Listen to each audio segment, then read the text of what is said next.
The amber liquid caught the low light as Sophia chin-polished another wine glass, her movements automatic after 3 years behind the mahogany bar at Meridian. The upscale Manhattan establishment hummed with the quiet conversations of New York's elite, crystal clinking against crystal in a symphony she'd grown to know by heart. At nearly midnight on a Tuesday, only the serious drinkers remained, and she preferred it that way. Less noise, less chaos. More tips from the lonely souls seeking liquid courage or liquid amnesia.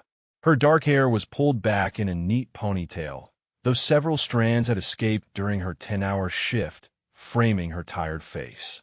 At 24, she felt decades older, the weight of responsibility etched in the slight shadows under her brown eyes. The designer dresses and $1,000 suits surrounding her served as constant reminders of a world she observed but could never touch, not on her bartender salary that barely covered rent and her mother's mounting medical bills. Have you ever worked a job where you felt invisible, watching wealthy people live lives you could only dream about? Comment below and let me know what city you're watching from tonight, because this story of unexpected connection could happen anywhere. But there's something about New York that makes even the most impossible romances feel within reach. Sophia's attention drifted to the corner booth where 2 men sat nursing whiskey, their conversation too quiet to overhear, but their body language screaming tension. They'd arrived separately 20 minutes apart, ordered drinks they'd barely touched, and spent more time watching the room than each other. Her survival instincts, finely tuned from years of navigating late-night bar politics and unwanted attention, whispered warnings she couldn't quite name. The subject of their surveillance sat alone at the far end of the bar, and Sophia found her gaze drawn to him as it had been every Tuesday for the past 2 months. Dante Marconi commanded attention without trying, his presence filling the space around him like expensive cologne. Tall and lean with dark hair that looked deliberately casual, he possessed the kind of quiet authority that made servers straighten their spines and other patrons speak more quietly. His charcoal suit was clearly tailored, probably costing more than she made in 3 months, but it was his eyes that held her attention. Gray-green and surprisingly warm. They suggested depths that contradicted the rumors she'd overheard about his business dealings. He ordered the same thing every visit. Macallan 25, neat, and always left a $100 tip on a $30 tab. Never spoke beyond please and thank you. Never made inappropriate comments or lingering eye contact like so many late-night customers. Professional, polite, and completely untouchable. The kind of man who inhabited a different universe than struggling bartenders with sick mothers and student loan debt. Tonight felt different, though. Tension crackled in the air like electricity before a storm, and Sophia's instinct screamed danger in a language she was only learning to understand. The 2 men in the corner booth had positioned themselves with clear sight lines to Dante's location, their drinks forgotten as they focused on him with predatory intensity. One was middle-aged with silver threading his dark hair, expensive watch catching the light when he gestured. The younger man beside him looked nervous, constantly checking his phone and wiping sweat from his forehead despite the perfectly controlled climate. Sophia's stomach twisted as she recognized the setup. She'd grown up in Queens where her father had run numbers for neighborhood bookies before abandoning them when her mother's cancer diagnosis made their life complicated. She knew the look of men planning violence, had seen it in her father's associates when payments came due and pockets were empty. These men weren't here for conversation or business meetings. They were here for something much more dangerous. She watched in growing horror as their server, a young woman named Rebecca, who worked mostly private events, passed their table carrying fresh drinks. The older man's hand moved with practiced precision, slipping something small into the glass meant for Dante, while Rebecca's attention focused on balancing her tray. The motion was so smooth, so professional, that anyone not specifically watching would have missed it entirely. Poison. The word echoed in Sophia's mind with crystalline clarity. They were going to poison him, and she was possibly the only person who'd witnessed the contamination. Her hands trembled as she continued polishing glasses, mind racing through options that all seemed impossible. Call the police? On what evidence? Tell her manager? Risk her job on the word of a bartender against paying customers? Warn Dante directly? Get herself killed by men who clearly had no qualms about murder? But doing nothing meant watching someone die. And despite every rational reason to protect herself, Sophia couldn't stomach that choice.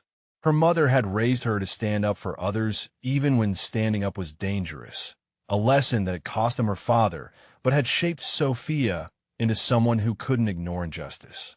Even injustice against a man she barely knew who probably wouldn't think twice about her existence. Rebecca approached the bar carrying the doctored drink, her smile bright and oblivious. Sophia's heart hammered against her ribs as precious seconds ticked away. In moments, Dante would have the poisoned whiskey in his hands, and whatever chance she had to save his life would evaporate like morning mist. Moving on pure instinct, Sophia grabbed a cocktail napkin and scrawled a desperate message in shaking handwriting. Don't drink it. Act normal and leave. The words looked stark and terrifying against the white paper, evidence of a conspiracy she barely understood but couldn't ignore.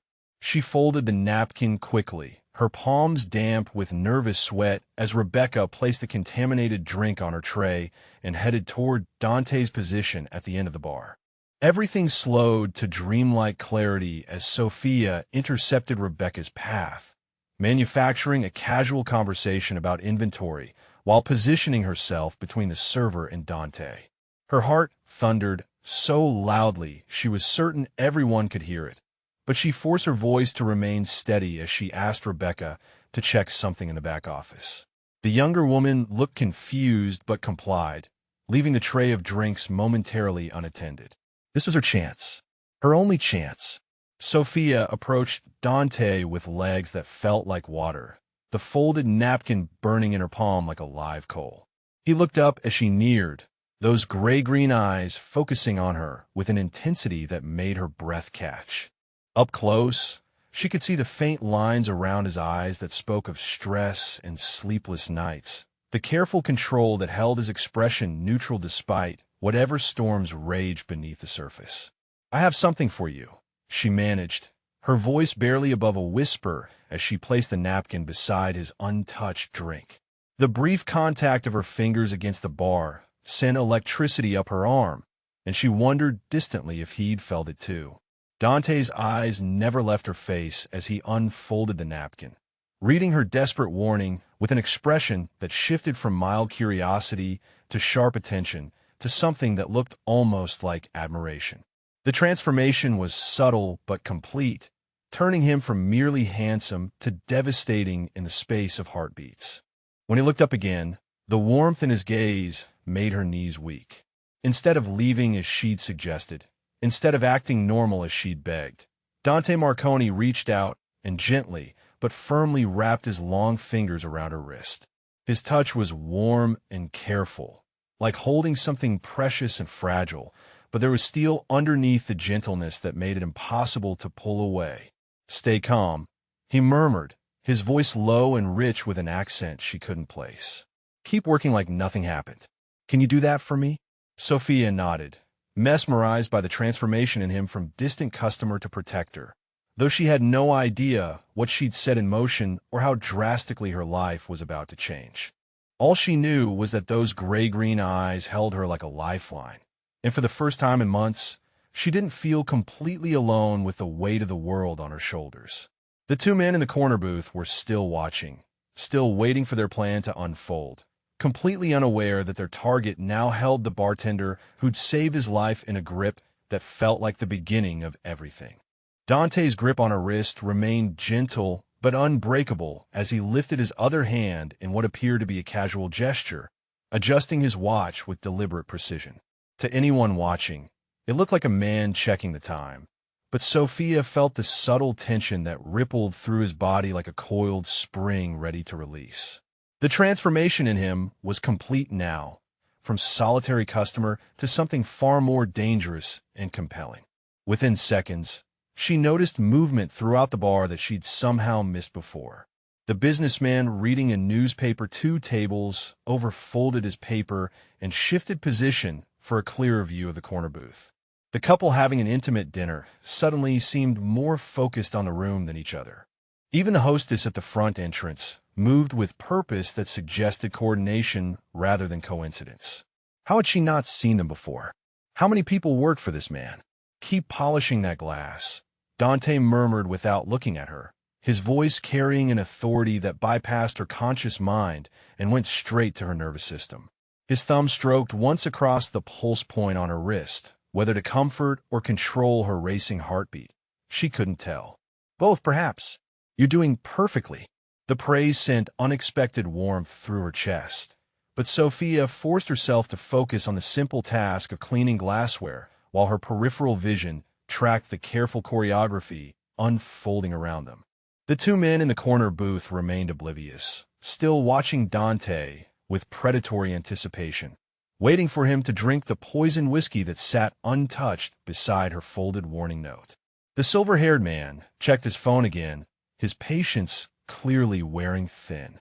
He gestured sharply to his younger companion, who wiped more sweat from his forehead and nodded toward Dante's location. They were growing suspicious of the delay, and Sophia's stomach clenched with the realization that her intervention might have made things worse rather than better. Then the beautiful choreography began. The businessman with the newspaper rose smoothly and approached the corner booth with the casual confidence of someone recognizing old friends. His smile was warm and genuine as he clasped the silver-haired man's shoulder in greeting, effectively blocking his view of Dante, while simultaneously pinning him in place. The intimate couple shifted as well, the woman laughing loudly at something her companion said, while positioning herself between the booth and the nearest exit. The younger man at the booth tried to stand, perhaps sensing the trap closing around them, but found his path blocked by a server who appeared with a tray of drinks he'd never ordered. The server's apologies were profuse and time-consuming, requiring the man's attention and cooperation to resolve the confusion, while Dante's other associates moved into position with the fluid precision of a military operation. Sophia watched in fascinated terror as the threat was neutralized without a single raised voice or violent gesture. The two would-be assassins found themselves surrounded by friendly faces and polite conversation, their weapons confiscated with handshakes and backslapping that looked like reunion greetings to anyone not paying close attention. Within minutes, they were being escorted toward the back exit by new friends who chatted animatedly about business ventures and mutual acquaintances. The entire operation took less than 5 minutes and appeared so natural that other patrons continued their conversations without pause. Only Sophia, still held gently in place by Dante's touch, had witnessed the complete dismantling of an assassination attempt disguised as social networking. "How did you know?" she whispered when the corner booth stood empty, her voice shaking with delayed shock and something that felt disturbingly like admiration. "About the poison, I mean. How did you know to believe me?" Dante finally released her wrist, though he remained close enough that she could smell his cologne and feel the warmth radiating from his body. He picked up the contaminated drink and examined it with clinical detachment, swirling the liquid gently before setting it down with definitive finality.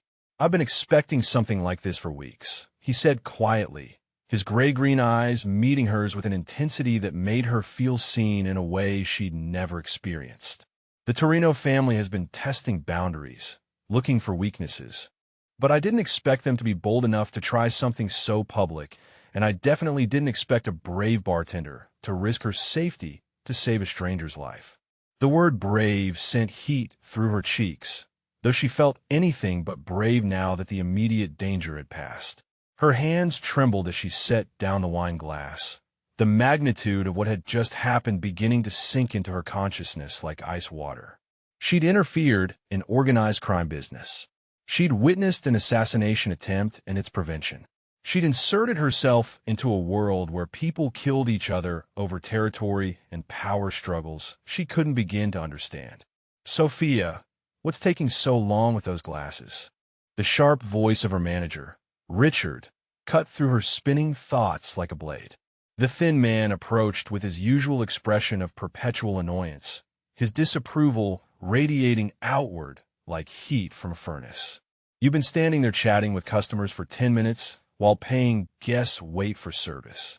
The accusation was unfair, as most of Richard's criticisms were, but Sophia opened her mouth to apologize automatically.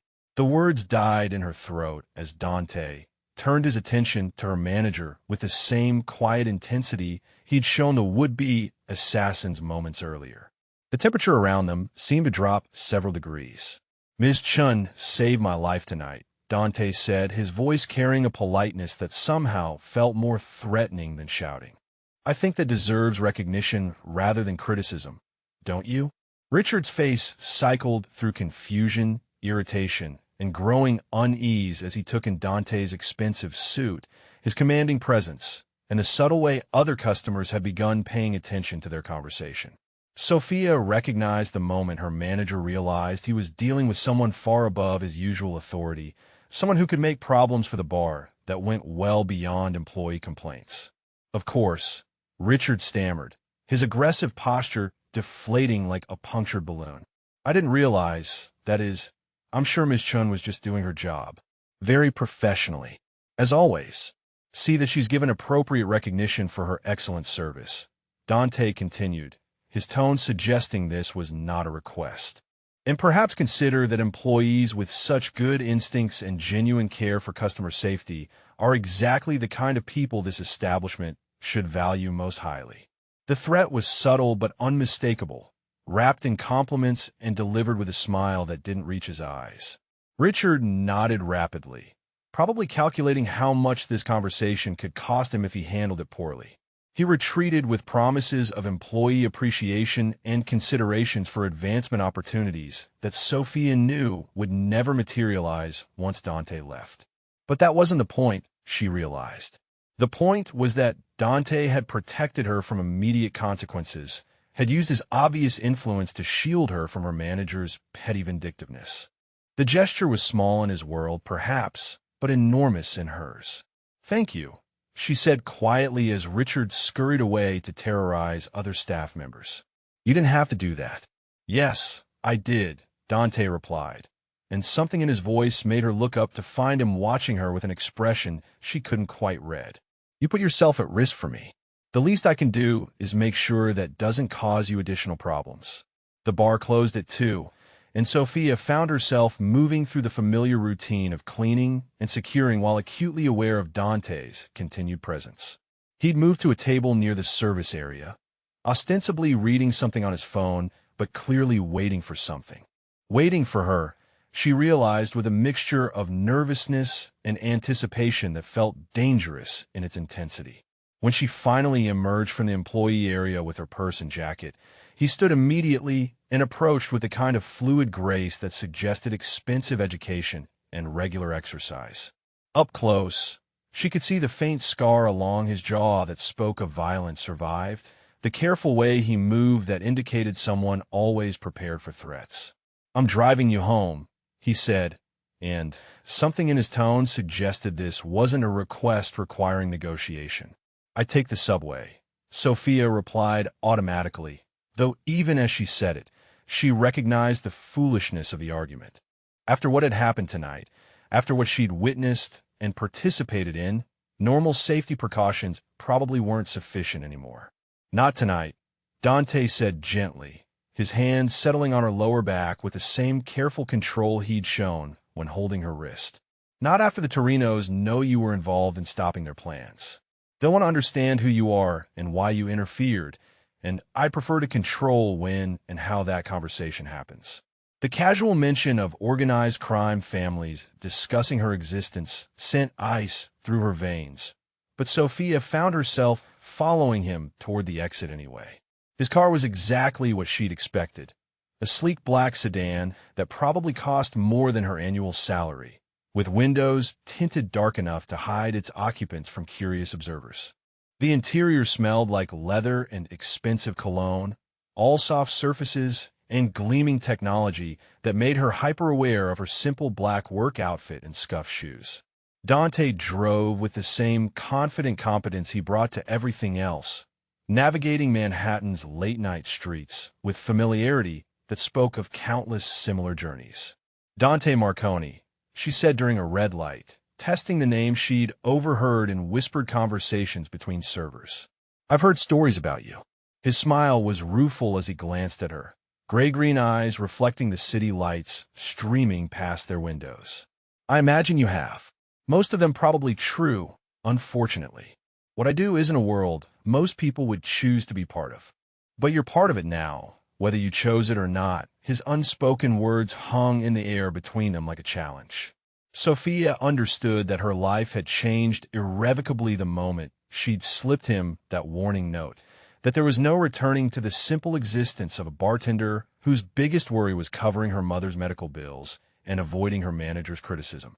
When they reached her building, a modest pre-war structure in Queens that stood in stark contrast to Manhattan's gleaming towers, Dante walked her to the entrance with the same protective attention he'd shown all evening. His presence made the familiar neighborhood feel different, more dangerous, but also safer in ways that confused her rational mind. There will be someone watching tonight, he said as she fumbled for her keys, his voice gentle but implacable. Someone make sure the Torinos don't decide to continue this conversation at your home. You won't see him, but he'll be there. The casual mention of surveillance should have terrified her. But instead, Sophia found herself grateful for protection she couldn't afford and hadn't asked for. The realization that she was already beginning to depend on a man she barely knew sent alarm bells through her consciousness. But exhaustion and emotional overload made it impossible to process the implications fully. Thank you, she said again, though the words felt inadequate for everything he'd done and was continuing to do. For all of it. I don't know why you're helping me, but thank you. Dante's expression softened as he reached out to tuck a strand of hair behind her ear, the gesture intimate and careful and completely unexpected. You saved my life tonight, Sophia. That creates a debt I take very seriously, and protecting you is the least I can offer in return. But even as he said it, they both knew the truth was more complicated than simple debt repayment. The connection between them hummed with possibility and danger in equal measure, promising complications neither had anticipated when the evening began. As Sophia climbed the stairs to her small apartment, she could feel his gaze following her progress, protective and possessive in ways that should have alarmed her, but instead filled her with a warmth she hadn't experienced in years. Through her window, she caught a glimpse of his car remaining at the curb until she turned on her lights, confirmation that his protection extended beyond mere words. Her life had changed completely in the space of a few hours, and there was no going back to the woman who'd been invisible behind the bar just that morning. Tomorrow would bring consequences she couldn't imagine, but tonight she was safe under the protection of a dangerous man who looked at her like she mattered. Sophia arrived at Meridian the next evening expecting normalcy, hoping the previous night's events might feel less earth-shattering in daylight's harsh reality. Instead, she found Dante Marconi waiting at the same corner of the bar where she'd served him dozens of times before, though now everything felt fundamentally different. He looked up when she entered, gray-green eyes tracking her movement with an intensity that made her pulse quicken despite every logical reason to maintain professional distance. He'd changed from his expensive suit into dark jeans and a charcoal sweater that somehow made him look more approachable and infinitely more dangerous. The casual clothes revealed the breadth of his shoulders and the controlled strength in his movements, transforming him from distant customer to devastatingly attractive man whose attention focused entirely on her. "We need to talk," he said when she approached, his voice carrying the same quiet authority that had commanded respect from her manager the night before. "The situation has developed complications." Sophia's stomach clenched as she processed the careful neutrality in his tone. She'd hoped, foolishly perhaps, that eliminating the immediate threat would return her life to its previous simplicity. Looking at his expression now, she understood that her intervention had opened a door that couldn't be closed, pulling her into a world where complications meant life-or-death consequences. "What kind of complications?" she asked, automatically reaching for a wine glass to polish, needing the familiar task to steady her hands. The early evening crowd provided cover for their conversation. Business professionals unwinding after long days, couples sharing intimate dinners, tourists marveling at Manhattan's sophisticated nightlife. The Torino family knows you were involved, Dante said quietly, his fingers drumming once against the bar's mahogany surface. They've identified you as someone under my protection, which means you're now a target they might use to get to me. Your safety requires more than just overnight surveillance. The words hit her like ice water, though she'd known somewhere deep in her consciousness that last night's events wouldn't simply disappear. Still, hearing the threat made explicit sent her carefully constructed sense of security crumbling around her feet. She wasn't equipped for this world of family vendettas and strategic violence, had no training in survival techniques that went beyond urban awareness and workplace harassment avoidance. What does that mean exactly? She managed, proud when her voice remained steady despite the fear crawling up her spine like cold fingers. It means staying at your apartment alone isn't safe anymore, Dante replied, his gaze never leaving her face as if monitoring her emotional state for signs of panic. It means taking the subway home at 2 in the morning puts you at risk that extends beyond typical city dangers. It means you need protection that can respond immediately to developing threats. The implication hung between them like a challenge, though Sophia found herself focusing on his hands as he spoke.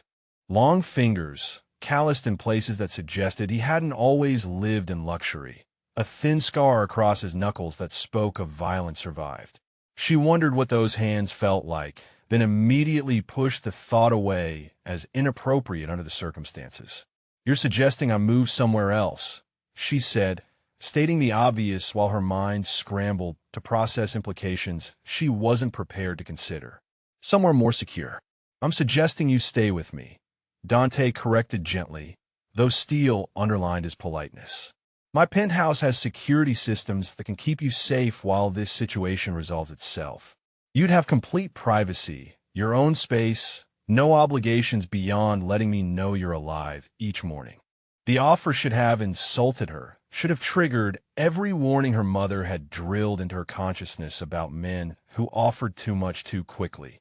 Instead, Sophia found herself analyzing his expression for signs of ulterior motives and finding only genuine concern mixed with something that looked almost like longing. "I'm not going to be anyone's kept woman," she said firmly, surprising herself with the strength in her voice. "I appreciate everything you've done, but I won't trade my independence for security, no matter how dangerous things get."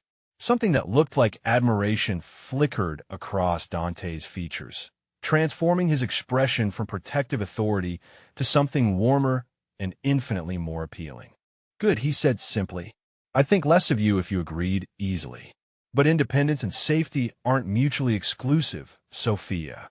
You can maintain your autonomy while allowing me to keep you alive." Before she could respond, her phone rang with the specific ringtone she'd assigned to her mother's number.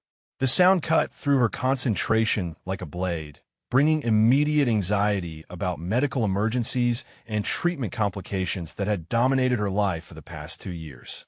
"Mom?" She answered quickly, stepping away from Dante, while keeping her voice low enough not to disturb other customers. "Is everything all right?" Her mother's voice carried exhaustion and barely controlled panic as she explained the latest development in her ongoing cancer treatment. The experimental therapy her oncologist recommended would cost $30,000 that insurance wouldn't cover, money that might as well have been $30 million given Sophia's current financial resources. The treatment could extend her mother's life significantly, but only if they could afford it within the next 2 weeks before the cancer progressed beyond the therapy's effectiveness. Sophia closed her eyes as her mother apologized for the burden, for the impossible choice between mortgage payments and medical bills, for the genetic lottery that had made their family's life so complicated. The familiar weight of sole responsibility settled across her shoulders like a lead blanket, heavier now with the addition of organized crime threats and protection arrangements she couldn't afford to refuse. When she ended the call, Dante was watching her with an expression that suggested he'd overheard enough to understand the situation's broader implications.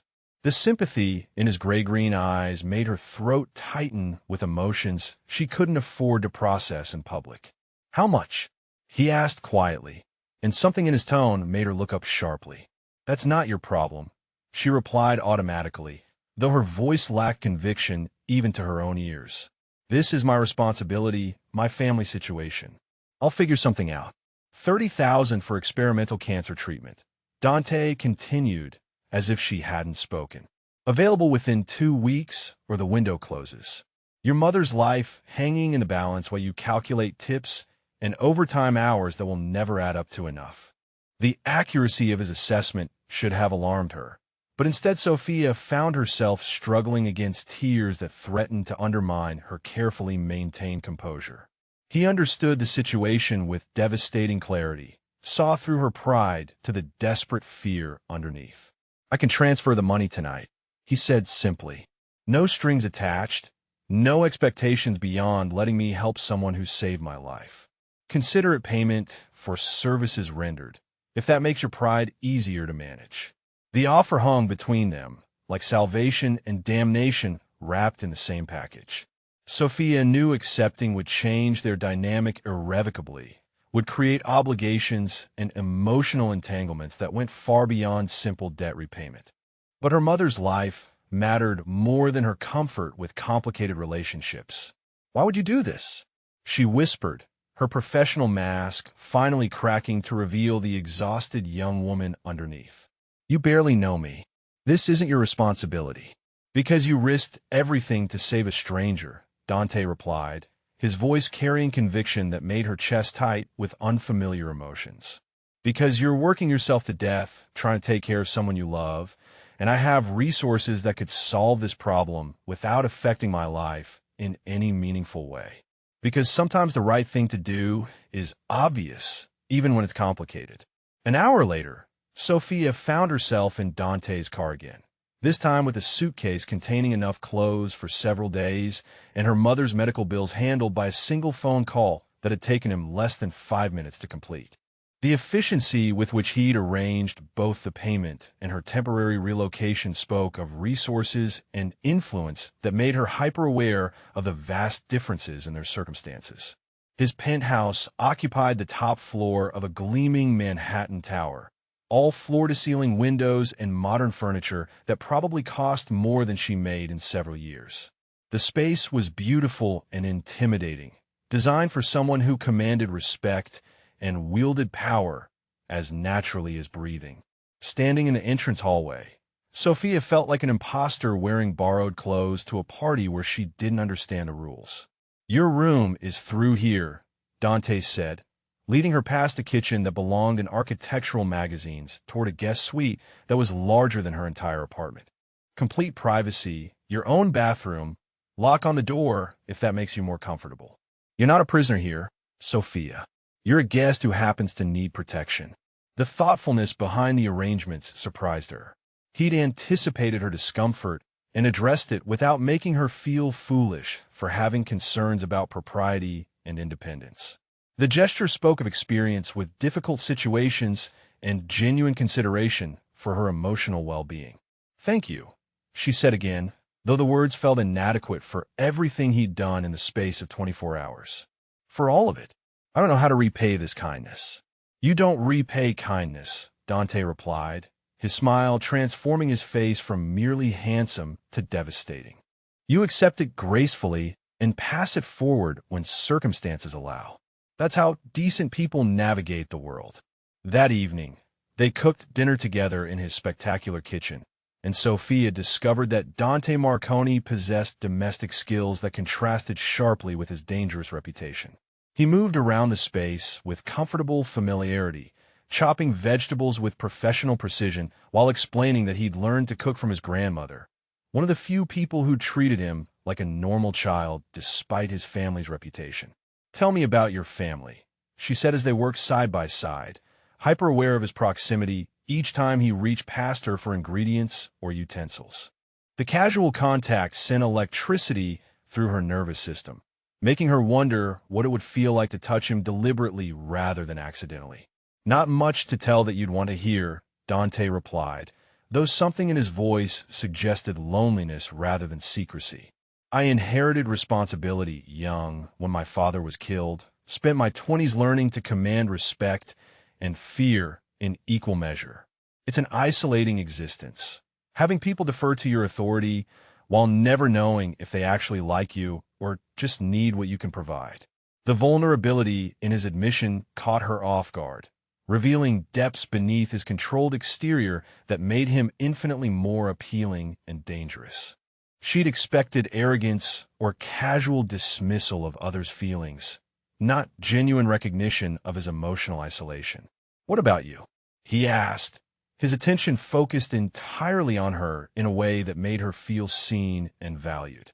"What's your story beyond working yourself to exhaustion and saving strangers from assassination attempts?" Sophia found herself sharing more than she'd intended about her childhood in Queens, her father's abandonment when family life became complicated, her mother's grace under pressure and determination to maintain dignity despite devastating circumstances. She explained her choice to prioritize family responsibility over personal dreams, her decision to defer college and career plans until her mother's health stabilized. "You gave up everything to take care of her," Dante observed, his gray-green eyes reflecting something that looked like admiration. "That kind of loyalty is rare, especially when it costs you opportunities most people your age consider essential." "She was worth it," Sophia replied simply, though his recognition of her sacrifice sent warmth through her chest that had nothing to do with the wine he'd poured with dinner. "Family takes care of family. That's how I was raised." As the evening progressed, she became increasingly aware of him in ways that had nothing to do with fear or gratitude and everything to do with attraction she couldn't afford to acknowledge. The way he listened when she spoke, giving her his complete attention, as if her thoughts mattered more than whatever business concerns usually occupied his mind. The careful way he moved around her in the kitchen, always aware of her space while making it clear he noticed every detail about her presence. When she caught him watching her laugh at something he'd said, the intensity in his expression made her breath catch, and her pulse quicken with possibility that felt dangerous in its appeal. This wasn't supposed to be romantic, she reminded herself. This was protection, temporary arrangement, practical solution to extraordinary circumstances. But the way he looked at her suggested he was struggling with the same inappropriate attraction, the same awareness that their situation contained elements that went far beyond simple debt repayment and security arrangements. "Your safety is my priority," he said quietly as they cleaned dishes together, his voice carrying undertones that made her wonder what he wasn't saying. "But I want you to know that having you here, seeing you comfortable in my space, it feels like something I didn't know I was missing." The admission hung between them like a confession, honest and vulnerable and completely unexpected from a man who commanded organized crime operations with ruthless efficiency. Sophia felt her carefully maintained emotional distance cracking under the weight of his sincerity, replaced by something that felt infinitely more dangerous than physical threats or family vendettas. She was falling for him. She realized with crystalline clarity that sent panic and anticipation racing through her veins in equal measure. Falling for a man whose world contained violence and moral compromises she couldn't fully understand, whose protection came with complications that would change her life irrevocably. But as she watched him move through his beautiful kitchen with unconscious grace, as she processed his genuine care for her comfort and safety, Sophia began to understand that some changes were worth the risk, no matter how dangerous the consequences might prove to be. 3 days into their arrangement, Sophia discovered that living with Dante Marconi felt surprisingly natural despite the extraordinary circumstances that had brought them together. They'd fallen into a rhythm that balanced her need for independence with his obvious concern for her safety, creating domestic harmony she hadn't experienced since her childhood before her father's abandonment complicated everything. She'd agreed to work day shifts at Meridian, a schedule change that reduced her tips but increased her security by avoiding the late-night hours when most criminal activity flourished. Dante had arranged this transition with her manager through methods she didn't question, understanding that his influence extended far beyond direct threats or obvious intimidation. The change meant leaving his penthouse each morning with the knowledge that discreet security followed her movements, protection she couldn't see but felt as a constant presence.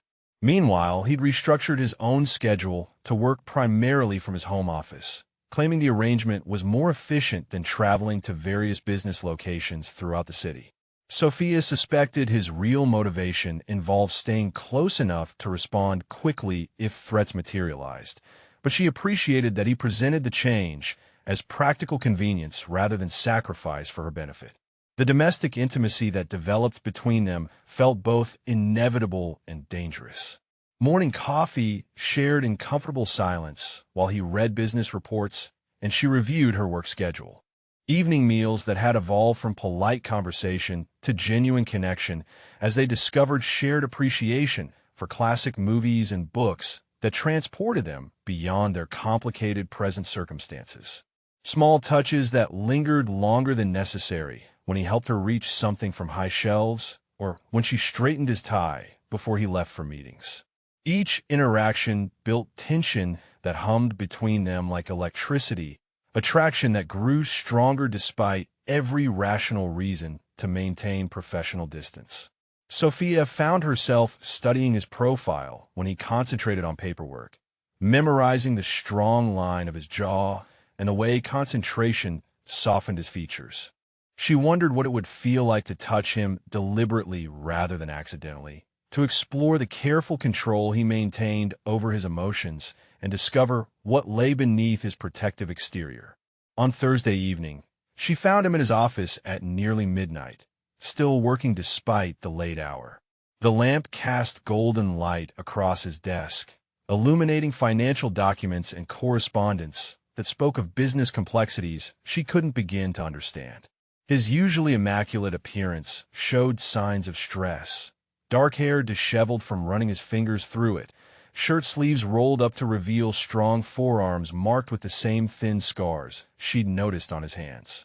He looked exhausted in a way that went beyond simple fatigue, carrying burdens that seemed to weigh on him physically. For the first time since she'd known him, Dante appeared vulnerable rather than invincible, human rather than the commanding figure who controlled dangerous situations with effortless authority. "You should try to get some sleep," she said softly from the doorway, not wanting to startle him, but concerned about the tension she could see in his shoulders and the way he held himself like someone preparing for attack, even while reviewing business documents.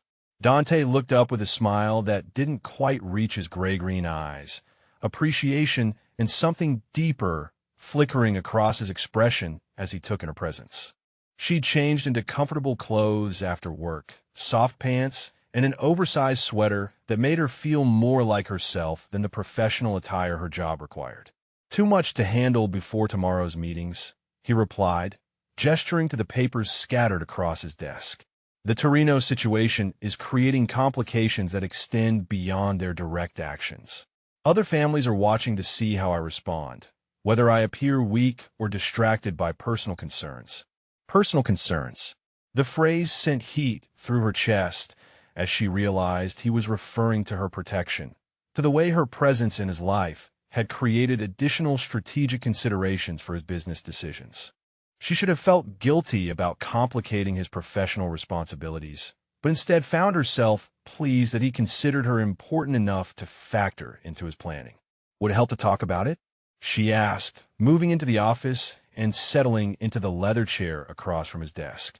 Sometimes explaining things out loud makes them easier to manage. Dante studied her for a long moment, as if weighing how much truth to share with someone who had no experience with his world's moral complexities. Something in her expression must have convinced him to trust her judgment, because he began speaking about his family's business with honesty that surprised them both. "My father died when I was 22, he said quietly, his fingers absently straightening papers that didn't need organizing. "Shot outside a restaurant in Little Italy by someone who wanted to send a message about territory disputes and respect. I inherited an organization that demanded immediate strength, no time for grief or gradual learning. Either I commanded respect immediately, or everything he'd built would be carved up by rivals who saw opportunity in his death. The raw pain in his voice made her throat tighten with sympathy for a young man forced to become something harder than he'd planned, someone who traded normal development for survival and family loyalty. She could picture him at 22, probably similar to his current height and build, but without the careful control that made him so formidable now, thrust into leadership that required decision-making skills and emotional toughness that most people never needed to develop. That must have been terrifying, she said honestly, resisting the urge to reach across the desk and touch his hand in comfort. Being responsible for so many people's livelihoods and safety when you were barely an adult yourself. Terrifying doesn't begin to describe it, Dante replied with a rueful smile that transformed his features from weary to devastatingly attractive. I spent years learning to project confidence I didn't feel, making decisions that affected people's lives while questioning every choice. The isolation was the worst part. Everyone deferred to my authority, but no one treated me like a person anymore. I became a position, a role, a source of protection and resources rather than someone with fears and uncertainties. His loneliness resonated with her own experience of carrying responsibilities that felt too large for her age and circumstances. Different worlds, same essential challenge of maintaining strength for others, while struggling with private doubts and exhaustion that couldn't be acknowledged publicly. I understand something about that, she said softly, surprising herself with the admission. Not the danger or the business complexities, but the isolation that comes from being the person everyone else depends on. When my father left after my mother's diagnosis, I became the adult in our family overnight. 22 years old, dropping out of college to work full-time, making medical decisions and financial choices I had no preparation for. Something shifted in Dante's expression as he processed her words, recognition and understanding replacing the professional distance he usually maintained. For the first time, she felt like he saw her as someone with depth and complexity rather than simply a brave bartender who'd happened to save his life. He left when she got sick. The quiet fury in his voice surprised her, protective anger on behalf of someone he'd never met, but whose abandonment had hurt someone he cared about. Cancer is expensive and scary and complicated, Sophia replied, though old hurt still colored her voice when she spoke about her father's choice. He wasn't equipped to handle long-term caregiving or financial sacrifice. Some people rise to challenges, and others just disappear when life gets difficult. And you rose to it, Dante said with conviction that made her chest warm with unfamiliar emotions. Gave up your own plans to take care of someone you love. Worked yourself to exhaustion to cover expenses that should have been shared responsibility. That kind of loyalty and strength is remarkable, Sophia. His admiration affected her more powerfully than she'd expected. Validation from someone whose respect actually meant something given his experience with assessing character under pressure. She'd spent years feeling like she was barely managing to keep their small family afloat, never considering that others might view her choices as admirable rather than simply necessary. Without thinking about appropriateness or consequences, she stood and moved around the desk to where he sat, drawn by the pain in his voice and the recognition of shared experience with burdens that felt too heavy for one person to carry alone. When she reached him, she placed her hand gently on his shoulder, offering comfort in the most basic way she knew how. The contact sent electricity through both of them, simple touch that carried emotional weight neither had anticipated. Dante went very still under her hand, his breathing changing as awareness replaced exhaustion in his expression. She could feel the tension in his muscles, the careful control he maintained even in moments of vulnerability. Sophia, he said quietly, her name carrying warning and longing in equal measure. This isn't wise. You're under my protection, dependent on my resources. The power imbalance makes any personal involvement complicated in ways that could hurt you. But even as he spoke, his hand came up to cover hers where it rested on his shoulder, fingers intertwining with careful gentleness that contradicted his words of caution. The gesture was intimate and tender, acknowledgement of attraction they both felt despite every rational reason to maintain distance. "I'm not afraid of you," she said honestly, her voice barely above a whisper. "I'm afraid of wanting something I can't have, afraid of caring about someone whose world I don't understand. But I'm not afraid of you as a person, Dante." The confession hung between them like a bridge across dangerous territory, honest and vulnerable in ways that changed everything about their careful arrangement. She watched emotions play across his features as he processed her words, saw the moment his control wavered under the weight of possibility and desire. "I've never met anyone who looked at me the way you do," he admitted, his thumbs stroking across her knuckles with deliberate tenderness. "Like I'm just a man instead of a position or a source of danger. Like you see something worth caring about underneath all the complications." The vulnerability in his admission broke the last of her resistance to acknowledging what was developing between them. This wasn't gratitude or proximity-induced attraction, but genuine connection that transcended their different circumstances and the extraordinary situation that had brought them together. When he stood slowly, never breaking eye contact, Sophia felt her heart rate accelerate with anticipation and nervous excitement. He moved with the same careful control he brought to everything else, giving her opportunity to step away if she wanted distance. Instead, she found herself moving closer, drawn by the intensity in his gray-green eyes and the promise of connection she'd never experienced with anyone else. Their first kiss was gentle and questioning, soft pressure that spoke of careful respect and restrained desire. He kissed her like she was precious and fragile, someone to be cherished rather than claimed. When she responded by pressing closer and deepening their connection, she felt him exhale against her lips like he'd been holding his breath since the moment they'd met. The kiss revealed careful passion and genuine tenderness, promise of intensity held in check by consideration for her comfort and consent.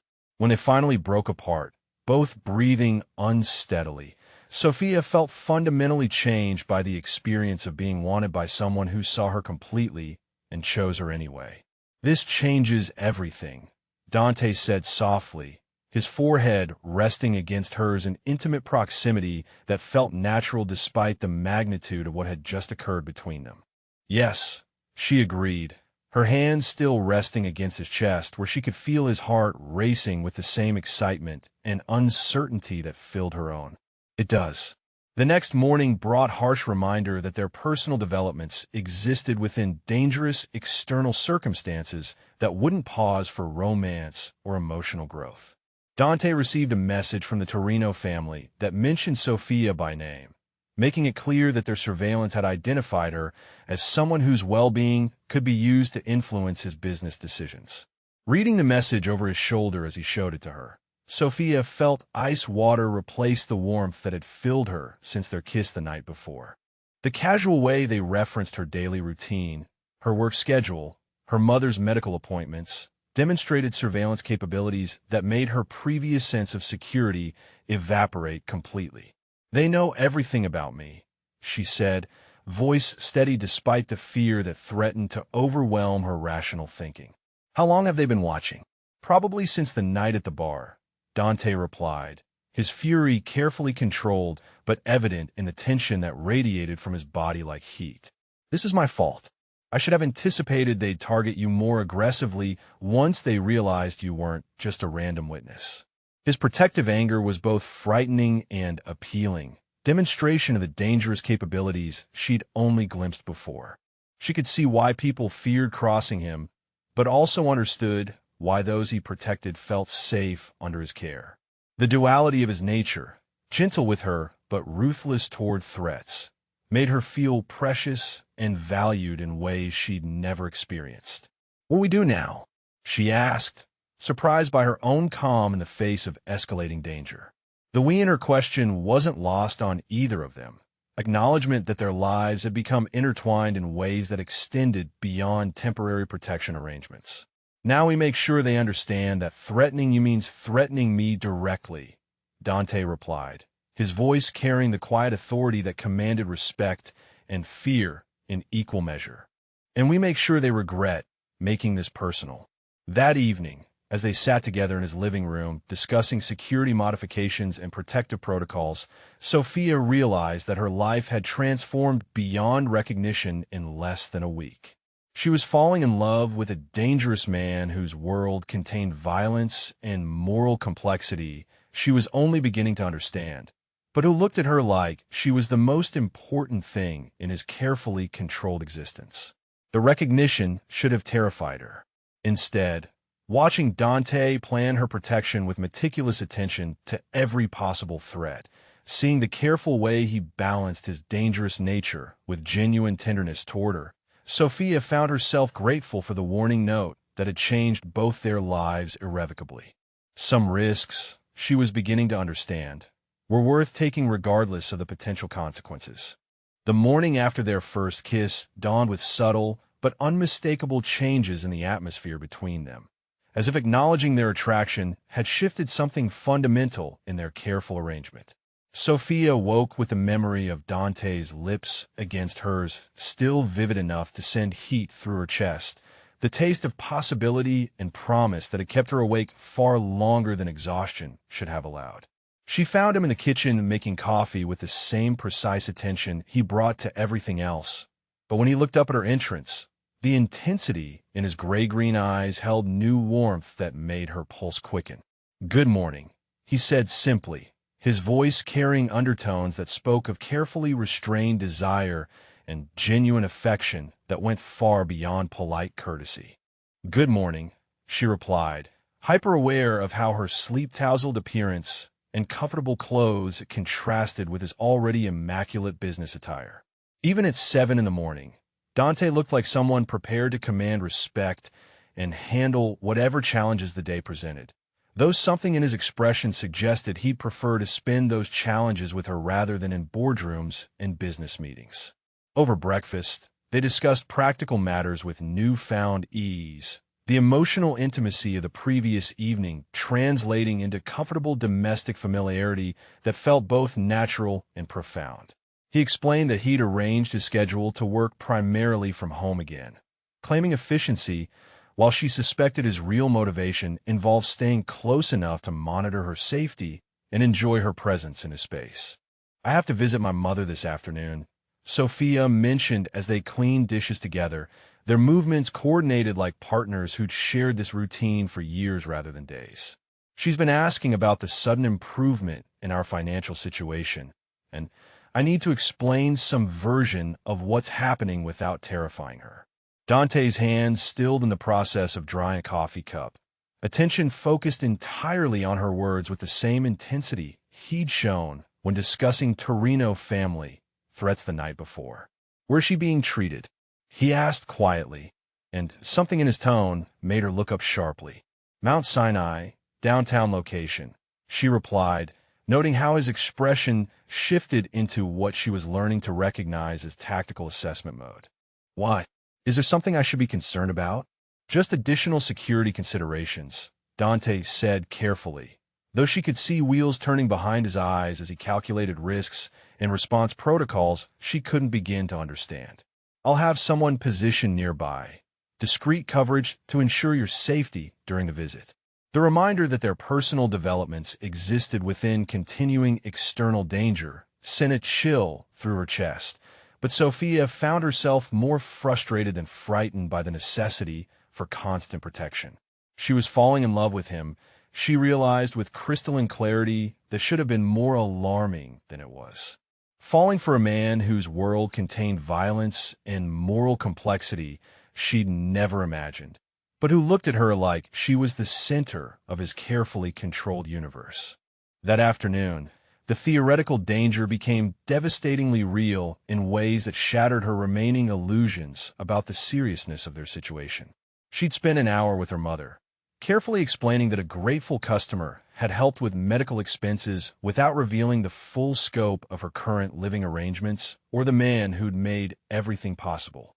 Her mother's improved spirits and renewed hope for successful treatment made the necessary deceptions feel worthwhile, small prices for genuine peace of mind. Leaving the hospital, Sophia felt lighter than she had in months. Optimism replacing the constant anxiety that had dominated her thoughts since her mother's diagnosis. The afternoon sunlight felt warm against her face as she walked toward the subway entrance, mentally planning dinner conversation with Dante and looking forward to the evening domestic intimacy that had become precious in ways she'd never anticipated. The attack happened with terrifying speed and precision, professional coordination that spoke of careful planning and surveillance that had tracked her movements with disturbing accuracy. 3 men surrounded her as she approached the subway stairs, their movements casual enough to avoid immediate attention from other pedestrians while effectively cutting off escape routes in every direction. "Ms. Chun," the leader said quietly, his voice carrying polite menace that made her blood freeze in her veins. "Our employer would like a word. Nothing dramatic, just conversation about mutual interests and beneficial arrangements." Before she could respond, before she could even fully process what was happening, Dante's security team materialized from positions she hadn't noticed, moving with the same fluid coordination that had neutralized threats at the bar. The confrontation was brief and decisive, professional violence that resolved itself in seconds while other pedestrians remained oblivious to the danger that had surrounded her. Within minutes, she found herself in a familiar black sedan with one of Dante's men, racing back toward the penthouse while he made rapid phone calls in languages she didn't recognize. The adrenaline coursing through her system made everything feel surreal, like watching someone else's life unfold from a distance rather than experiencing direct threat to her own safety. Dante was waiting when they arrived, his fury carefully controlled but evident in every line of his body as he pulled her in his arms with desperate relief and barely restrained violence. She could feel him shaking against her, protective rage and genuine fear combining into emotional intensity that overwhelmed his usual careful composure. "They try to take you," he said against her hair, his voice rough with emotions he rarely allowed others to witness. In broad daylight, outside a hospital where innocent people could have been hurt. They've escalated beyond professional boundaries into personal warfare. His protective anger was both frightening and deeply appealing, demonstration of how much her safety mattered to someone whose respect was earned through strength rather than sentiment. She could see why people feared crossing him, but also why those he cared about felt completely secure under his protection. That evening, they confronted the reality of escalating danger with honesty that stripped away remaining pretenses about temporary arrangements and simple debt repayment. The Torino family's willingness to attempt kidnapping in public spaces meant nowhere was completely safe, that her presence in Dante's life had created vulnerabilities that required permanent rather than temporary solutions. "I won't spend my life hiding," Sophia said with determination that surprised them both as they discussed security modifications and protective protocols. "I won't be a prisoner in a beautiful cage, no matter how much I care about you or how dangerous your world becomes." Her courage in the face of legitimate threats increased his admiration and deepened emotions he'd never expected to feel for someone so far removed from his usual existence. "You could have been killed today," he replied, his hands framing her face with gentle reverence that contrasted sharply with the controlled fury still radiating from his body. "But I wasn't," she said simply, her own hands covering his where they rested against her cheeks. "Your people protected me, just like you promised they would. I trust you, Dante. I trust your judgment and your resources and your commitment to keeping me safe." The declaration hung between them like a bridge across dangerous territory, acknowledgement that her feelings had evolved beyond gratitude or proximity-induced attraction into something that felt permanent and profound. She was choosing him fully, dangerous world and all, with complete understanding of what that choice meant for her previously simple existence. Their first intimate encounter that night was passionate but tender, physical connection that carried emotional weight neither had anticipated when they'd shared that first careful kiss. Dante touched her like she was precious and fragile, someone to be cherished rather than claimed, while she explored the careful control he maintained with wonder and growing confidence. "I love you," she whispered against his skin as they moved together in the golden light of his bedroom, the words feeling both inevitable and profound. "Despite everything complicated about your world, despite the danger and the moral ambiguities I don't understand, I love who you are when you're with me." His response was wordless initially, reverent touches and gentle kisses that spoke of emotions too deep for immediate articulation. When he finally found his voice, the vulnerability in his admission made her chest tight with overwhelming affection. "I never expected someone like you," he said quietly, his forehead resting against hers in intimate proximity that felt natural despite the magnitude of what was occurring between them. "Someone who sees past the reputation and the danger to whatever good might still exist underneath all the necessary hardness." They spent the night wrapped in each other's arms, domestic bliss that felt stolen from a normal life neither had expected to want. Morning brought renewed appreciation for simple intimacies like shared coffee and comfortable silence, ordinary moments that felt extraordinary because they were shared with someone who understood the complexities of their situation. But their peaceful morning was interrupted by urgent communication that changed everything about their immediate future. Intelligence suggested the Torino boss was planning a final, decisive move against Dante's organization. Escalation that would require immediate and potentially violent response to prevent long-term instability in a carefully balanced power structure that maintained relative peace between competing families. "I have to handle this personally," Dante explained as he dressed for business that would take him away from her safety and into danger she couldn't protect him from. The meeting location, the timing, the participants involved, they all require my direct attention rather than delegation to subordinates. Sophia watched him prepare, with growing understanding of how much their relationship had changed her perspective on his dangerous responsibilities. Before, she'd been concerned primarily with her own safety and the complications his protection created for her independent existence. Now, watching him prepare for confrontation that could cost him everything, she realized her fears focused entirely on his well-being rather than her own. "How long will you be gone?" she asked, trying to keep anxiety from her voice while calculating hours of worry that stretched ahead like an eternity. "As long as necessary to ensure this ends permanently," Dante replied, his hands gentle as he tilted her face up for a kiss that carried desperate affection and unspoken promises. "But I need you safe while I'm handling this situation, Sophia. I need to know you're here, protected, waiting for me to come home." The word home sent warmth through her chest, even as fear for his safety threatened to overwhelm her carefully maintained composure. Somewhere in the past week, his penthouse had become more than temporary shelter, evolving in a space that felt like belonging in ways her own apartment never had. "Be careful," she said simply, though the words felt inadequate for everything she wanted to express about his importance to her continued happiness and the life they'd begun building together. "Always," Dante replied, his smile carrying confidence and affection that made her believe in outcomes she couldn't control. "You're my reason to be careful now, Cara. You've given me something worth coming home to." As she watched him leave for business that would determine their future together, Sophia realized that her feelings had evolved far beyond simple attraction or gratitude into something that felt permanent and profound. She wasn't just falling for Dante Marconi anymore. She was completely, irrevocably in love with him, dangerous world and all. The recognition should have terrified her. Instead, standing at the window of his penthouse watching the city spread beneath them like a glittering promise, she felt only determination to build whatever life they could create together, regardless of the complications and challenges that lay ahead.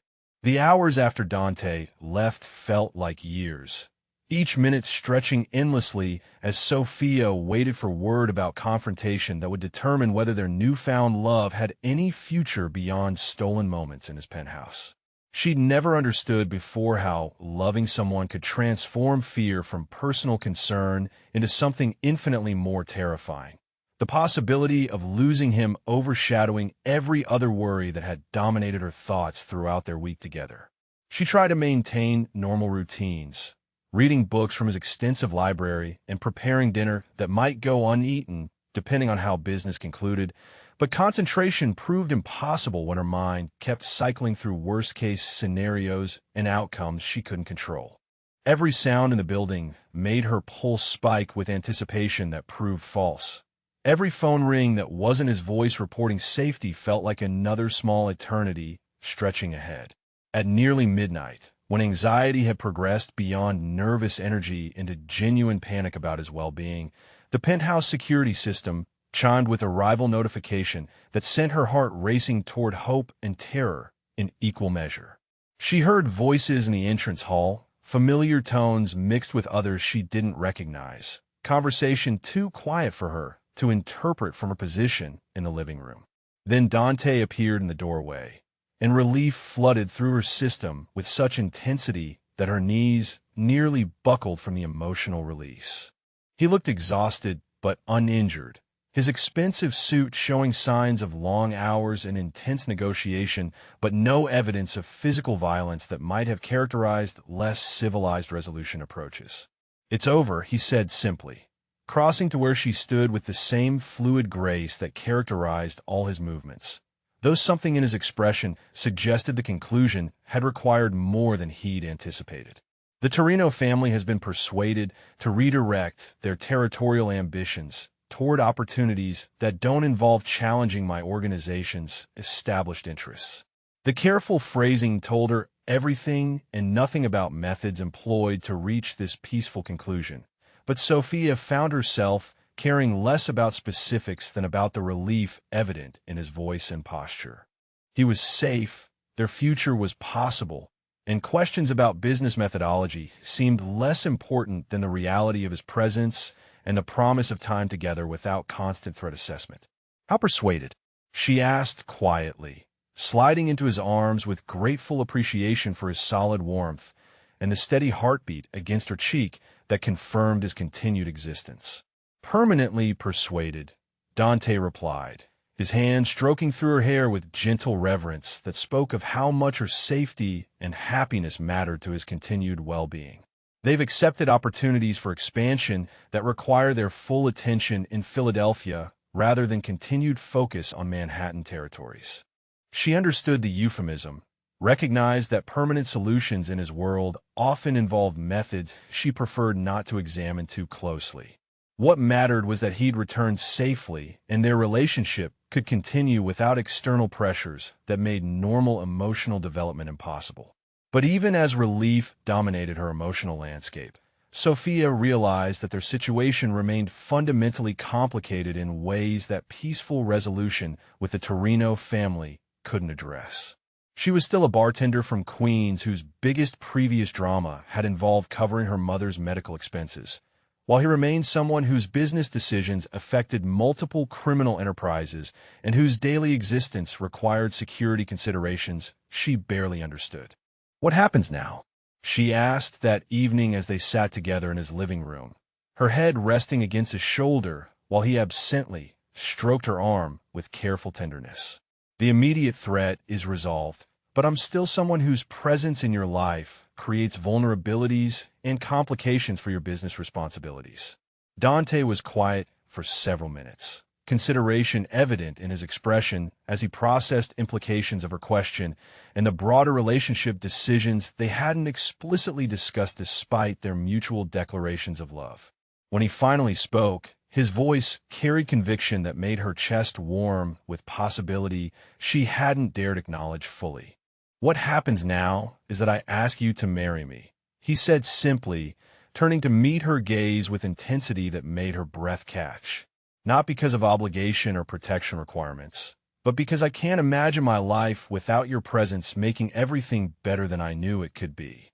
The proposal wasn't what she'd expected, delivered without fanfare or elaborate gestures, just honest expression of feelings that had developed beyond either of their careful control. Looking into his gray-green eyes, seeing vulnerability mixed with determination in his expression, Sophia realized that her answer had been inevitable since their first kiss, perhaps since the moment she'd slipped him that warning note. "Yes," she said quietly, the word carrying weight that transformed everything about their careful arrangement into something permanent and profound. Despite all the complications and moral ambiguities I don't understand, despite coming from completely different worlds, yes, their engagement marked the beginning of integration that proved surprisingly natural despite vast differences in their backgrounds and circumstances. Dante's family, extended network of cousins and business associates who served multiple functions in his organization, welcomed her with warmth that spoke of genuine appreciation for how she'd changed their usually solitary leader. His mother, elegant woman in her late 60s who'd maintained dignity despite decades of worry about her son's dangerous profession, embraced Sophia with tears and gratitude for bringing happiness to someone she'd feared would remain isolated by necessity and circumstances. "You've given him something I thought he'd never have," she said during their first meeting, her approval evident in expressions that transformed aristocratic features into maternal warmth. Someone who sees past the reputation to the good man underneath all the necessary hardness. Meanwhile, Sophia's mother responded to news of her engagement with cautious approval that gradually evolved into genuine affection as she came to understand Dante's character beyond his intimidating reputation. The improvement in her health, made possible by access to experimental treatments his resources had provided, allowed for optimism about future family celebrations and milestones she'd feared she might not live to witness.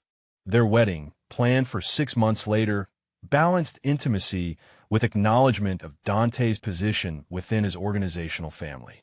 The ceremony took place in a small church in Little Italy that held significance for his family history, attended by carefully selected guests who understood the importance of the occasion both personally and professionally. Walking down the aisle toward him, Sophia felt the magnitude of change that had occurred in her life since that night she'd slipped him a desperate warning note. The frightened bartender working herself to exhaustion had been transformed into someone confident in her place within his complex world, someone whose presence made him stronger rather than more vulnerable. Dante waited for her with expression that combined love and wonder in equal measure, as if he still couldn't believe someone like her had chosen to build a life with someone like him despite all the complications and challenges that choice entailed. When they exchanged vows that emphasized commitment through whatever difficulties lay ahead, Sophia felt complete in ways she'd never imagined possible.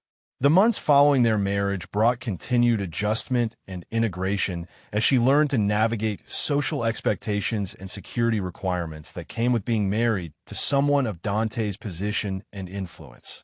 But rather than feeling constrained by these new responsibilities, she discovered opportunities to use her expanded resources for purposes that aligned with values her mother had instilled during her childhood. The charitable foundation she established, funded through Dante's legitimate business ventures, focused on providing medical support for families facing catastrophic illness expenses, working with cancer patients and their loved ones, helping them access treatments that would otherwise remain financially impossible, gave her sense of purpose that transformed obligation into passionate advocacy.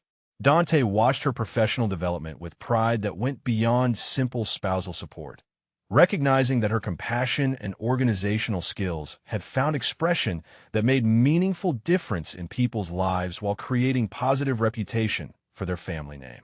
Her work provided balance to the moral ambiguities of his world, demonstrating that their combined resources could create genuine good despite the complex methods sometimes required to generate those resources. 18 months after their wedding, Sophia stood in the kitchen of their penthouse, preparing breakfast while morning sunlight streamed through floor-to-ceiling windows, her movements careful to accommodate the pregnancy that would bring their first child into the world within 4 months. The domestic scene felt both ordinary and miraculous, evidence of happiness she'd never imagined possible during those exhausting months of working multiple jobs and worrying about her mother's medical expenses. Her mother had arrived the previous evening for their first anniversary celebration, her health stable enough to allow travel and overnight stays that had seemed impossible during the darkest period of her treatment. Watching her interact with Dante over dinner, Seeing genuine affection develop between the two people she loved most filled Sophia with contentment that went beyond simple happiness into profound gratitude for the unexpected directions life had taken. "You're up early," Dante observed from the doorway, his voice carrying morning roughness and affection as he approached to wrap his arms carefully around her expanding waist. "The baby was active last night. I felt the movement when you shifted against me." "She loves when you're close," Sophia replied, leaning back into his embrace while continuing to prepare ingredients for the pancakes that had become his weekend morning favorite. "I think she recognizes your voice already, gets excited when you..." Their daughter, they'd learned 2 weeks earlier, information that had sent Dante into protective planning mode that rivaled his business strategy sessions in intensity and thoroughness. Nursery designs, security considerations, educational opportunities, financial planning for every possible future scenario, all approached with the same meticulous attention he brought to professional responsibilities. The doorbell interrupted their domestic moment, a arrival that brought their anniversary guest for brunch celebration that would include his family, her mother, and close friends whose presence marked how completely their separate lives had merged into shared existence. As conversation filled their home with laughter and affection, Sophia found herself reflecting on the journey that had brought her from desperate bartender to protected wife and expectant mother. The transformation felt both dramatic and natural, evolution rather than sudden change. Growth into someone she'd always had the potential to become given different circumstances and support.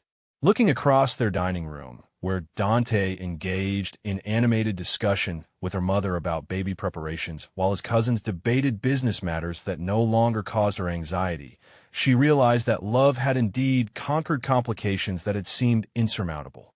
Not through naive optimism that ignored real challenges, but through commitment to building something stronger than individual limitations and circumstances. That evening, after their guests had departed and they'd cleaned together with comfortable efficiency that spoke of practiced domestic partnership, Sophia stood again at the window where she'd first watched the city spread below while falling in love with a dangerous man whose protection had become devotion. "Do you ever regret it?" Dante asked, joining her to watch Manhattan's lights twinkle like earthbound stars. "Giving up the simple life you'd planned for the complications that come with loving someone like me?" "Never," she replied honestly, her hand finding his as their daughter moved restlessly in response to their conversation. "Some complications are worth accepting because they come with rewards that make everything else manageable. You gave me a life I never imagined wanting, but now can't picture living without." He turned her in his arms with careful attention to her changing body, gray-green eyes reflecting the same wonder and gratitude she felt about their unlikely love story. "You saved my life that night at the bar," he said quietly, "in more ways than just the physical warning about poison. You saved me from isolation I thought was necessary, from loneliness I'd accepted as permanent cost of the life I'd inherited." The admission carried vulnerability that still surprised her despite months of marriage and increasing emotional intimacy. Dante's capacity for tenderness, hidden beneath professional control and dangerous reputation, continued to reveal new depths that made her fall in love with him repeatedly. Their kiss tasted of contentment and promise, passion tempered by domestic happiness that felt sustainable rather than desperate. When they finally separated, both smiling with satisfaction that went beyond physical attraction into profound partnership, Sophia felt grateful beyond words for the warning note that had changed both their lives irrevocably. Looking back now, she understood that love stories didn't always begin with perfect circumstances or compatible backgrounds. Sometimes they started with simple acts of courage that opened doors to possibilities neither person had imagined, connections that proved stronger than practical obstacles or social expectations.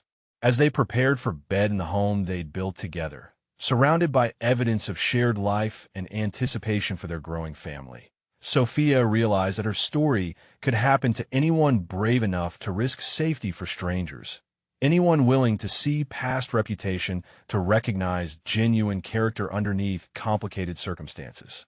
Love, she learned was indeed powerful enough to bridge any gap when both people committed to building something better than what they could achieve separately. Sometimes the most unexpected romances created the strongest foundations, proving that hearts recognize truth that minds might initially question. What started with a bartender's warning note had become a love story worth telling. Proof that ordinary people could find extraordinary happiness when circumstances aligned with courage and genuine connection. And looking at their reflection in the bedroom window, Sophia and Dante standing together with her hand resting on their unborn daughter, she knew their beginning was really just the start of everything beautiful yet to come. Have you ever taken a chance that completely changed your life? Sometimes the smallest acts of courage open doors to happiness we never imagined possible. Share in the comments below what unexpected moment led to your greatest joy, because these stories remind us that love really can transform everything when we're brave enough to reach for it.